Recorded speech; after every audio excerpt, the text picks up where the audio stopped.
Hello, welcome to Model Kit Stuff, a brand new products review for you today. I've purchased these, so I'm free to say what I like. You might want to watch this. Welcome to Model Kit Stuff, where you'll find all of this.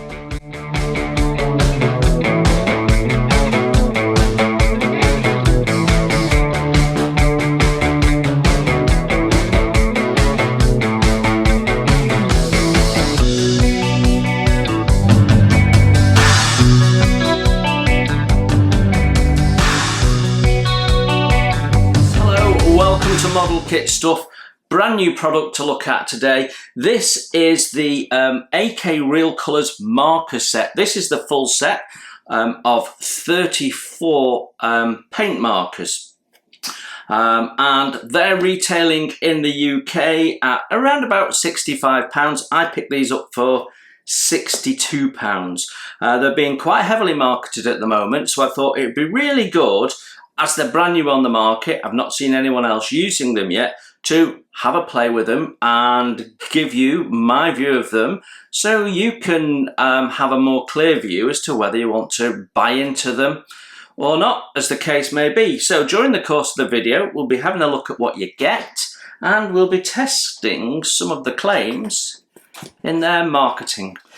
So AK's Real Colour markers, you can buy these in two different formats. You can buy them like this, which is the complete set, which we'll be reviewing today, or you can buy them in smaller packs of a smaller number of pens which focus on a certain area, like Luftwaffe colours or US Army colours or something like that. There's a number of different sets to have a look at, so you can buy into them piecemeal to suit your particular genre if you have one, or you can buy into the full set and kick yourself off. What you can't do at this moment in time, I don't believe, as I record this, which is end of July 2024, is you can't buy them as individual colours. Whether that will change, I don't know.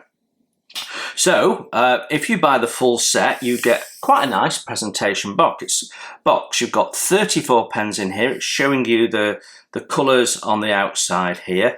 The box is intended to be used as permanent storage, so it's quite robust, quite thick, well presented card, and it has an opening top lid which has magnets on.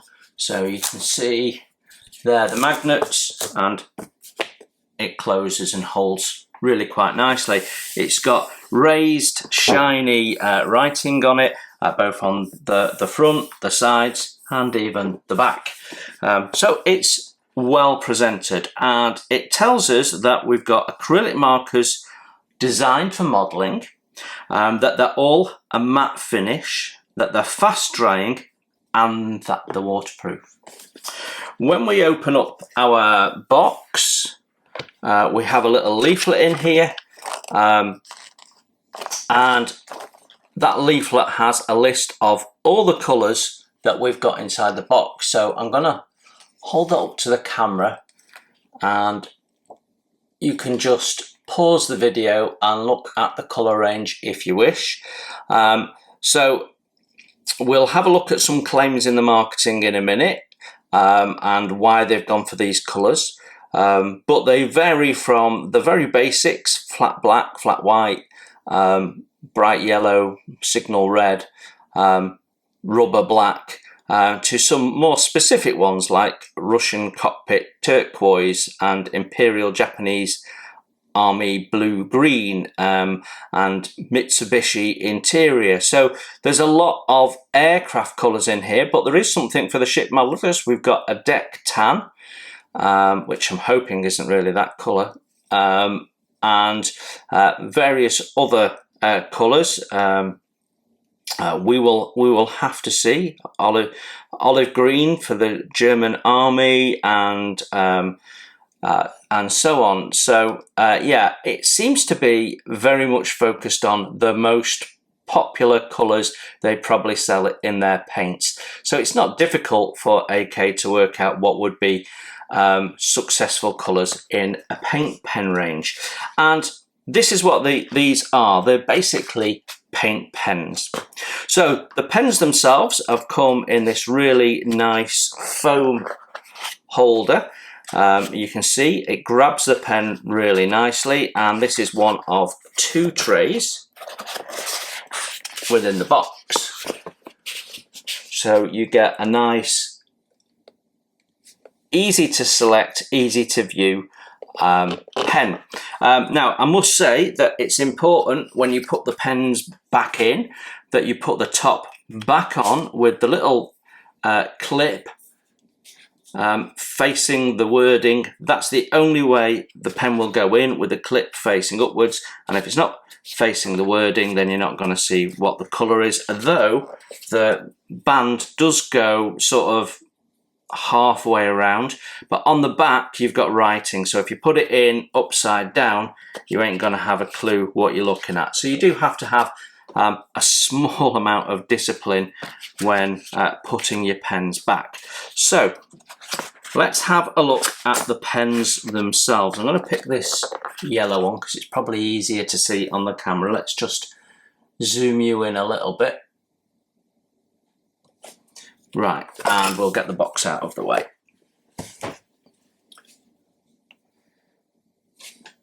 So this is the basic pen. So like other paint pens on the market, they've gone with a little clip on the top. Not all of them come like that, but certainly the main paint pen brand that I would say would be its competition, which is Uni Posca pens, have a little clip on as well. There you go, you can see. You've got a nice little bit of texturing on the lid, a bit of grip, which helps you when you're taking the lid off. You need a little bit of pressure. I find it grabbing it and giving it a push as well helps. So they are quite tight fitting. Nice little snap there so that you know that the lid's on properly.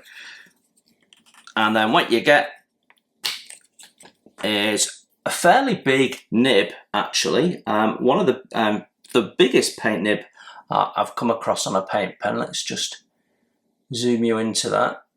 So you can see there, it's a pretty large nib, and we'll talk more about that in a minute, but we're just showing you the pen. And then it has the colour on there, so this is RCM 004 Yellow RAL 1003.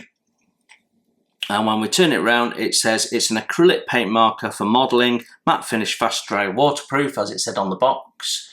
And then it goes on to say, special formulation for modelling, can be used on plastic, resin, metal and wooden surfaces. Resistant to water and heat, can be applied in layers like other modelling paint. Does not blur, allows subsequent weathering with any product. Apply on primed surfaces. So at the top here they're saying it's specially formulated for modelling and can be used on plastic, resin, metal and wooden surfaces. And then you're saying that it needs to be applied on primed surface. So if it's primed, it really doesn't matter what your substrate is, whether it's metal, wood or anything. If it's primed, it will paint on it. If it's not primed, it possibly won't work, is what they're saying. So this thing about it's designed to work on all these surfaces is clearly nonsense, because you have to prime the surface first. So that is it. That's what you get in the box. You get a number of paint pens. So let's have a look at them more deeply by going through their marketing.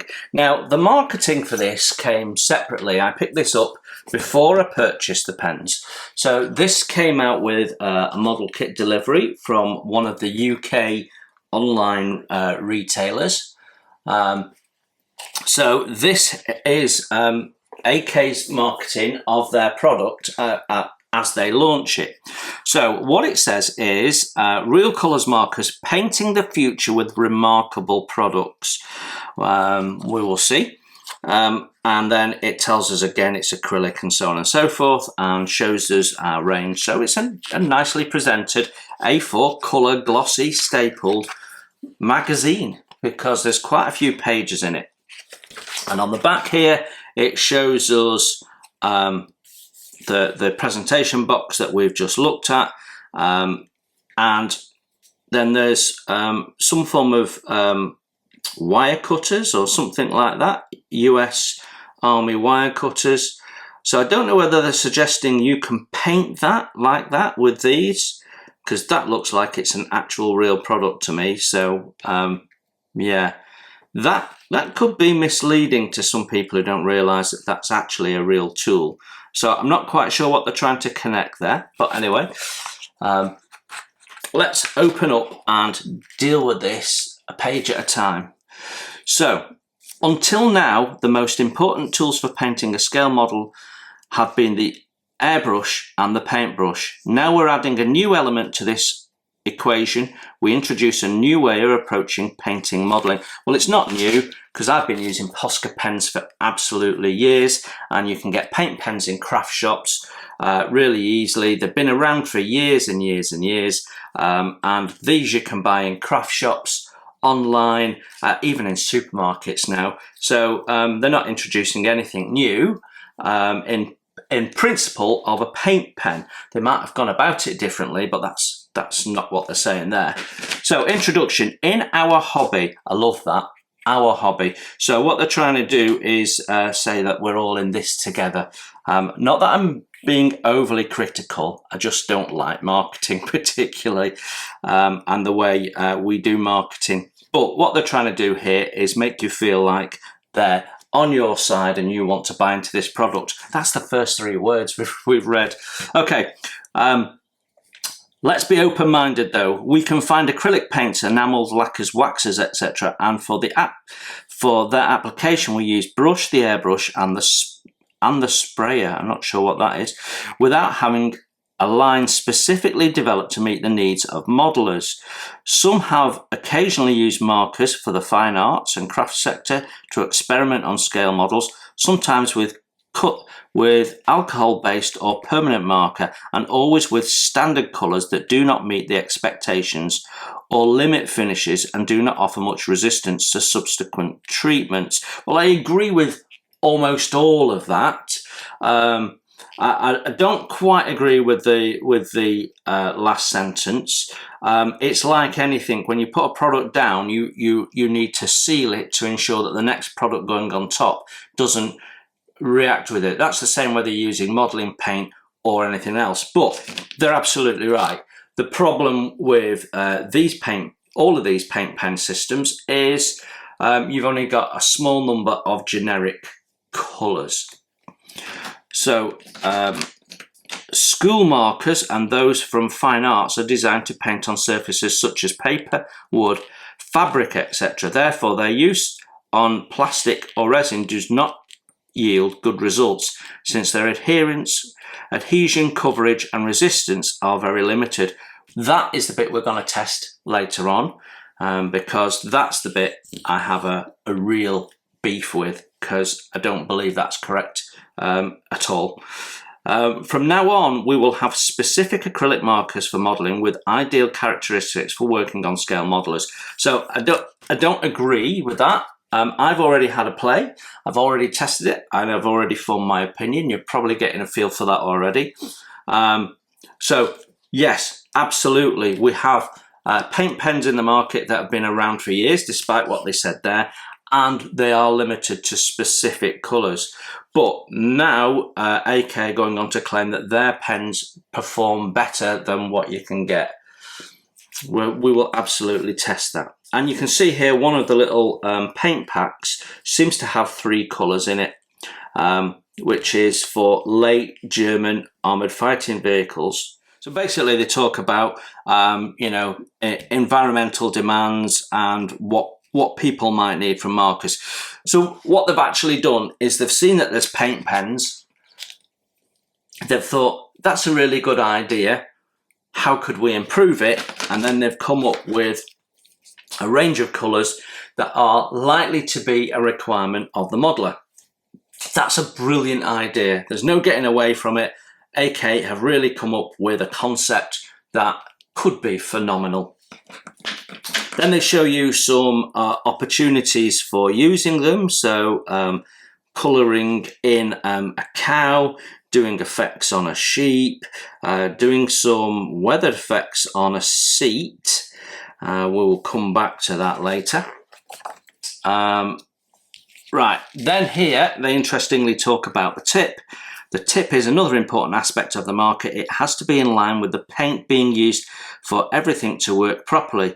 The wetting and anti-clogging agent in the paint allows the high quality felt tip to provide a smooth and precise stroke, and it suggests that the very tip can be used for precise painting with less paint. We'll be reviewing that later. And when you want paint larger surfaces, you can use the side. Okay, and then they show you a little image there of thin and thick, and then we've got some images there of it being used on some corrugated steel there. Right, recommendations. This is the important part for us. It says the RC markers are recommended for hobbyists who are just starting out and for experienced modelers who want to paint details or apply small base coats quickly. So it's for anybody who's got a need for them, basically. They are not suitable for paints since they do not allow certain techniques. They're not a substitute for paint since they do not allow for certain techniques like wet blending, feathering, dry brushing, etc., which are only possible with traditional paint. They are ideal for creating hard-edged, remember that, hard-edged camouflage patterns, disruptive patterns, etc. And then they show you this disrupted camouflage pattern there, and they suggest that they have done that with these pens. For very vibrant colours like reds, yellows, oranges, etc., it's recommended to first paint with a white underneath, although not necessary. As with any type of paint, this technique will make these tones appear more vibrant and saturated.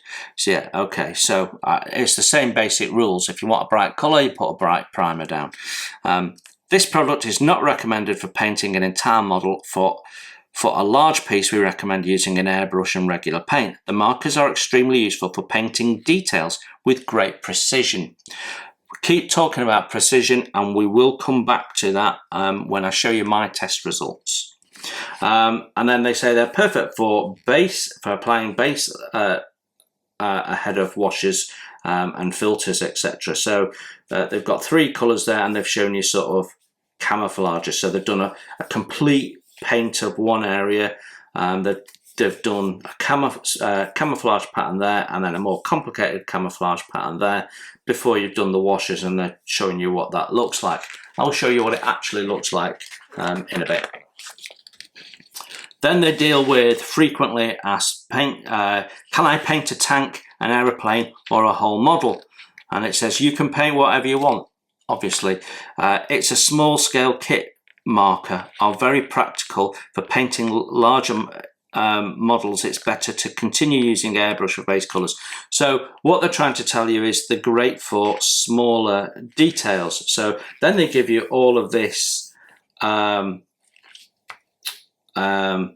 images of graffiti, and the suggestion, of course, is that they've done this with these pens. You've no idea what the scale is, so whether they've so it's a little bit difficult to say. I'm not sure, you know, if that's actually real photographs, and they're just giving you an example of what you could use and then what they've actually done. They certainly look quite different, don't they?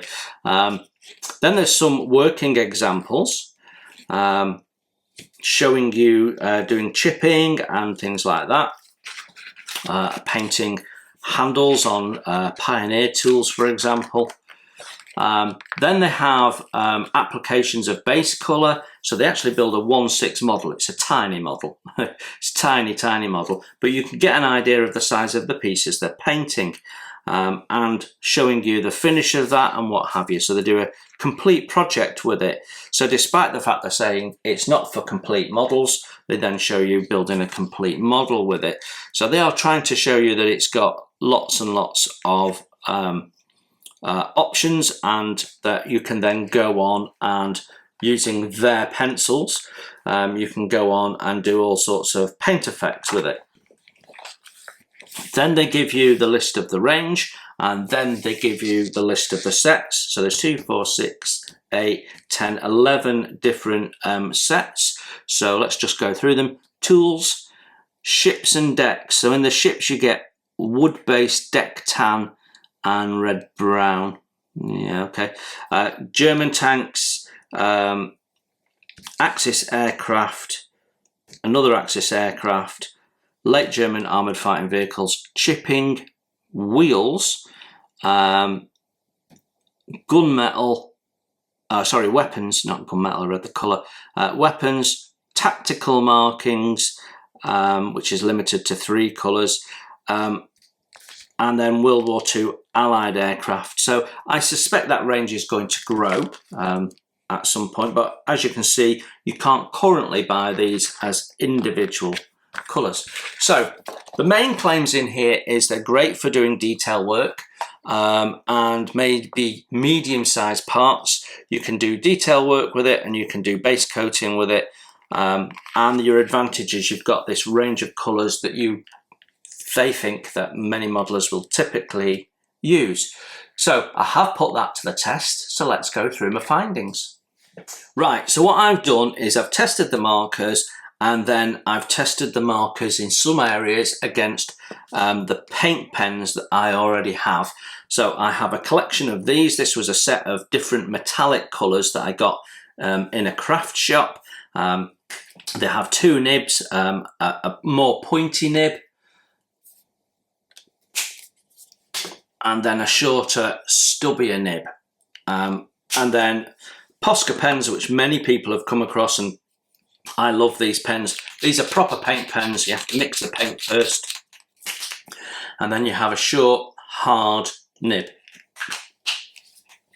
So I've looked at the quite comprehensively, I feel, and want to take you through my findings. So first of all, let's talk about basic application of the colour. So this is the propeller for my new Airfix 148 Bulldog, and I went with their base wood colour on this. This is 2 coats, and what I've found is it's not very even. It's a bit like drawing with a felt tip pen. You get that sort of uneven judderiness from the pen, and but unlike a felt tip pen, because you're actually dealing with a form of paint, when you go over it, you don't build up another layer in one area and get darker and darker in one area and not so dark in another. It does even out like traditional paint when you put more layers on. So if I wanted this to be a solid colour, I would absolutely want to be giving it at least 3 coats. So you can see the unevenness there on 2 coats, and yeah, we've done the back as well, and I think it's quite clear there. So definitely 3 coats. Now on this propeller, this is going to have a wood effect done on it, so it isn't important. What I found was it was really quick and easy to do, it dried very quickly. I would say it dried probably as quickly as putting Vallejo paint down through your airbrush. That's how quickly it dried. But it is actually super hard. So I put some down here and then did a scratch test.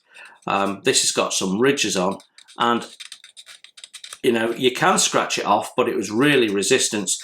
Vallejo paint typically will come off with a bit of rubbing if you've not primed it properly and what have you. This doesn't rub off. It really is quite resistant to scratching and scrubbing and stuff, which is great if you're going to do chipping effects on top of it and things like that. So I thought that the actual paint performed really well. But on something like this is what I'd class as a medium-sized part, where we wanted to paint this. Yes, it could be done, but it probably needs 3 coats. Let me just show you putting the 3rd coat on, to give you an idea of how quick it is. So using the side of the nib as they suggested,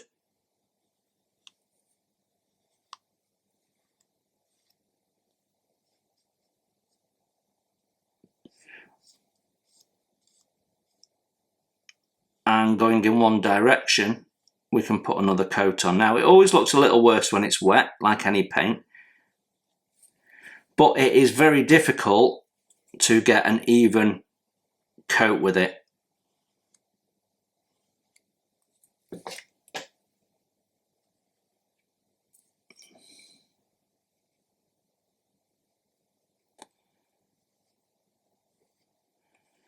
So this is the third coat I've put on, and again I am going to struggle to have an even coat. So yeah, we'll have to see when it's dry. So maybe at the end of the video I can show you that. But you can see how easy and quick that is, and it's mess free. So you're not having to mix paint, thin paint, stir paint.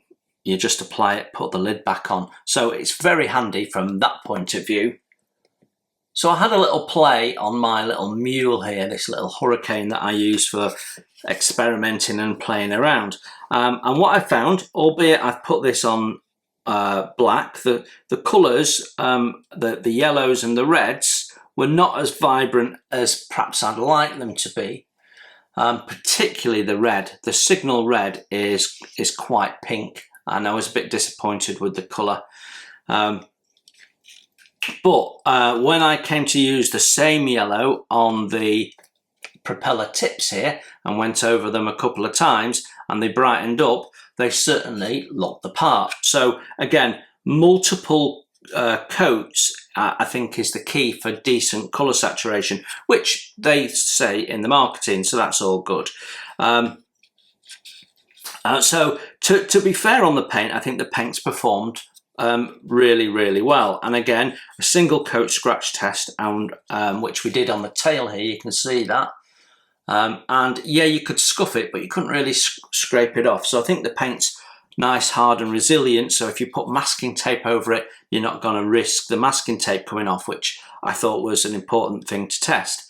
So yeah, from that point of view, really nice. What I would say though is it's possibly more difficult using a marker pen to do precise multiple coats in a small area.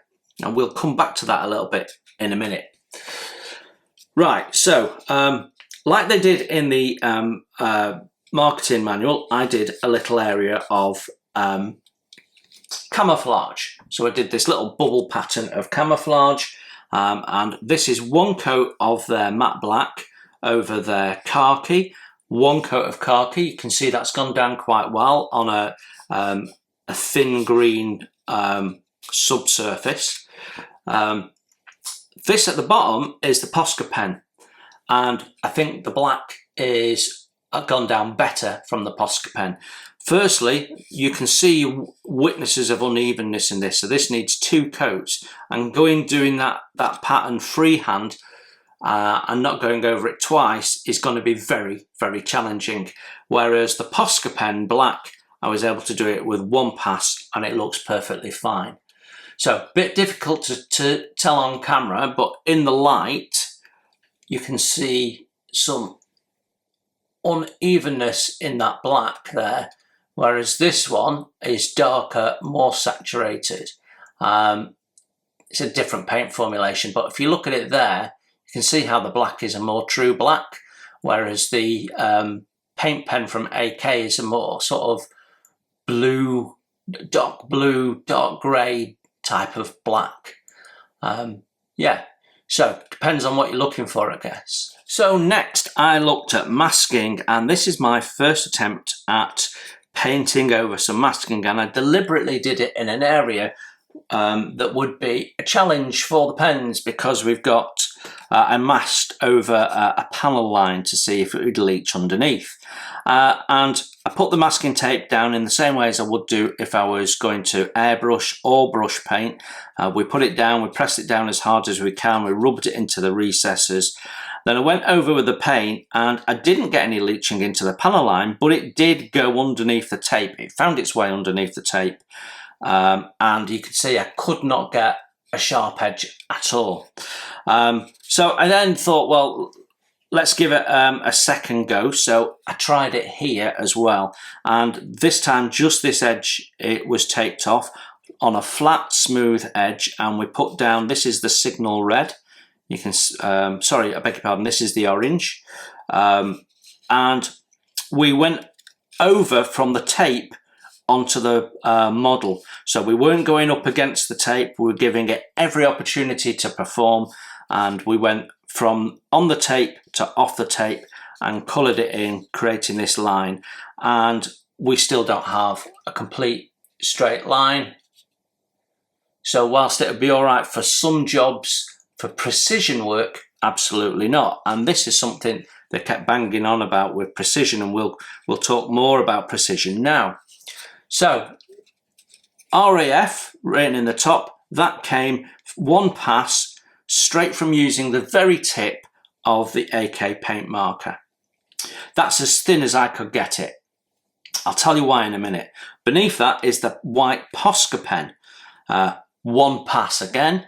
You can see it's got a fair considerable amount of thinness compared to the AK marker, and much deeper saturation of paint, although slower drying. This dried really quickly, almost instantly, but you can see it's translucent. So I couldn't go over that again and write that 2 or 3 times to get the colour saturation I want.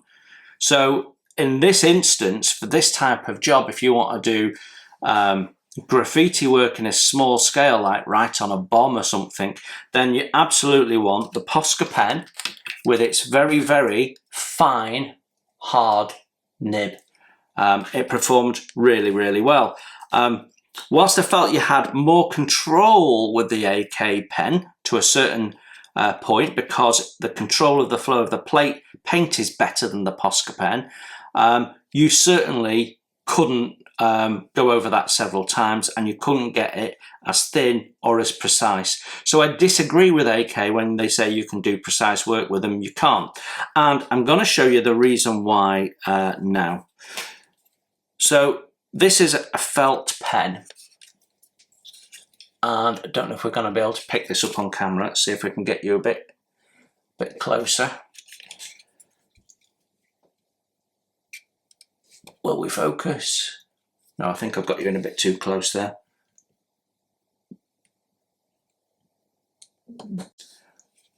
So what happens when you use this pen is the very tip has very fine bristles, and if you touch it very gently, you can make very small marks if you're very, very gentle. But actually, the tip is flexible and it moves, and if you use the very, very tip of it, it squashes a little bit. So whereas these paint pens all have a hard tip, this has a soft tip, like the tip of a brush, and so it's very difficult to do precision stuff. And when you look at this, this is chipping that I've done with the AK pen, and then this is chipping that I did with the cheap craft pen, which is a fraction of the price. And yeah, I could do it, but it takes a lot of practice. So it's not quite as precision as you might think it is. And this is 1/72 scale. So if you want real precision chipping, you're still going to use a different technique, I think.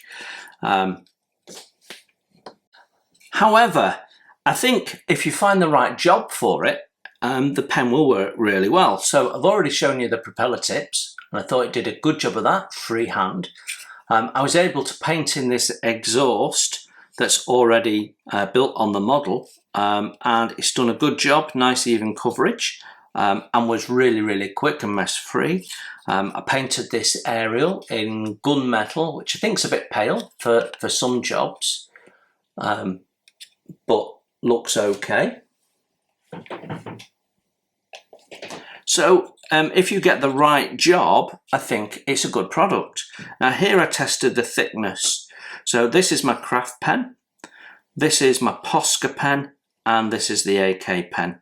And what I think is that the Posca pen puts paint down more evenly and does a better job than the AK pen or the cheap craft pen. The AK pen does a better job than the cheap craft pen, but you can see the unevenness. You do get that in the AK pen, you can see it there, whereas you don't get it with the Posca pen because it's flooding a little bit more paint out. So yeah, on the whole, I think it's a product that's got lots and lots of promise, and I'm looking forward to having a play with it. But it's not quite the precision tool that AK are promoting it to be. Whether I'll get better with it in practice, yet to be seen. I think if you can find the right job for it, it's probably a handy tool for just blanket colouring in certain small items, but I wouldn't use it for precision work like they suggest for the reasons I've given.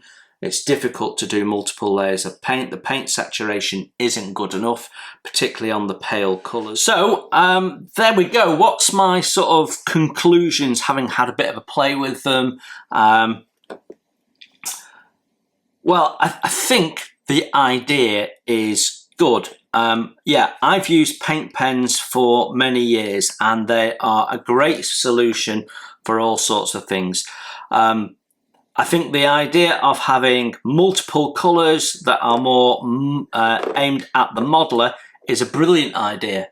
What I don't think, though, is that this first iteration of the product is going to be a game changer for most modelers. Because, to be quite honest, I think the performance of the Posca paint pens is generally better all round. The disadvantage of the Posca pens is the very limited range. So even though we've got a better range of colours, if I want to put a white down with a paint pen, I'm always going to go for my Posca pen because it simply performs better. And that'll be the same with black, and it'd be the same with the other colours that I can get. So they're red, you know, they're aluminium colour, for example. I prefer that. I think these have real legs, and probably there will be, knowing AK, further developments that will improve them as time goes on, and I look forward to what that might be. It's difficult to do precision work with these. Despite what they say in the marketing, it is difficult to do precision work. What I would say is, for small one-off tasks like doing these exhausts and things like small detail areas that don't require a lot of finesse, they're a quick, easy solution. So quickly putting some gunmetal down without mixing paints, they're a great solution for that. And drawing small details, yeah, they're a great solution for that. But where you want precision and you're going to need multiple passes, I think you're going to struggle a little bit. I did have a go at doing their graffiti, and there simply isn't enough control because of the soft point on the nib. There isn't enough control to do it with any real precision. So the bigger the scale, the bigger the area you want to paint, the better the pen becomes. So it doesn't really lend itself to precision. But what you can see is, even over a white, and okay, the white's on a black, the saturation, the colour improves, but that's their signal red, and that's not a vibrant red for me. So they have some limitations. They have lots and lots of possibilities, and having a play with them, getting used to them, might lend itself to more possibilities. The actual performance of the paint itself is extremely good. It's really, really hard. It's quick drying, you know, but I have noticed with the silvers, so this is their aluminium, if you rub it, you can, I don't know if you can see that, you can spread the paint a little bit. So you still need to be sealing them, treating them like you would do an ordinary paint. It's just a quick, clean solution for smaller parts. So I absolutely think they have a place. They're not for all modelers. Some people will see them as a gimmick. I don't. Other people will see them as essential. I don't see them as essential either. I think they sit in the middle. They're a sort of nice to have. If you can afford them, why not have them? But I don't think they're ever going to replace the painting techniques that you're already using. They're just a convenient way of putting paint down in a small area where you don't need precision, then I think these are really helpful. So I'm hoping that they expand the colour range, and I'm hoping that they work on them to improve the nib, because the point of the nib is way too soft for any precision work. And maybe they can develop that nib and improve it. But it's like the sort of those of you that remember the Beryl felt tip pens of the 80s, they're very similar to that. And what we've yet got to see is over time whether that nib starts breaking up and the felt comes apart and stuff, which happens with felt tipped pens. So we'll perhaps revisit how these are performed at some point in the future, but right now I actually really like them. So despite the fact that I've got a bit of a beef with some of the claims, I think the product is good, and it's going to take a little bit of time to understand what they work well on and what they don't. But yeah, a good product. I'm not going to go as far as saying it's a great product, but a good product that I think some people will find really useful. And I'm looking forward to having a play with them in the fullness of time. So there you go, AK Real Colour markers. Don't know what you think, but you now know what I think and what you get in the box if you get the full lot. So thanks for looking in. Hope that was useful. As always, my honest opinion. It might not be your opinion, but it's mine. You enjoy your modelling, and I'll see you very soon. Bye for now. Thanks for watching. Please hit the like button and subscribe if you haven't done so. It's free, and that way you won't miss my first impressions, my tool reviews, my product reviews, and any of my builds, including wooden model kits as well as plastic. It's all free, and if you'd like to support the channel, you can hit my PayPal link in the text below. Every pound goes straight into the channel to keep the cameras rolling and to do more fun stuff for you to watch.